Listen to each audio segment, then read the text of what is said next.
Hello guys, இன்றைக்கி என்ன பார்க்க போகிறோன்னா கத்திரிக்காய் குழம்பு தாங்க பார்க்க போகிறோம். என்னடா கத்திரிக்காய் குழம்புலாம் நினைக்காதீங்க, இந்த மாதிரி செஞ்சு பாருங்கள். சுட சுட சாதத்துக்கு அவ்வளோ சூப்பராக இருக்கும். நம்ம எப்பயும் போல் கத்திரிக்காயை பொரித்து எடுத்துக்கலாம்.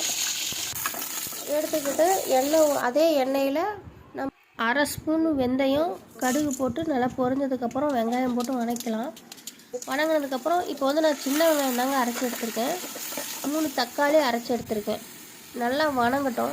வதங்கினதுக்கப்புறம் மசாலா என்ன சேர்த்த போகிறேன்னா, குழம்பு மிளகாய்த்தூள், வர மிளகாய்த்தூள், கரம் மசாலா, இது 3 தான். மற்ற மசாலா நான் எதுவுமே சேர்த்துல. புளி தண்ணி சேர்த்திக்கலாம். புளி தண்ணி சேர்த்திக்கிட்டு தண்ணி தேவையான ஊற்றிட்டு உப்பு போட்டு கொதிக்கட்டும். கொதித்ததுக்கப்புறம் தேங்காயை ஊற்றி அதுவும் கொதித்ததுக்கப்புறம் கத்திரிக்காயை போட்டு இறக்குனா நம்ம குழம்பு ரெடிங்க.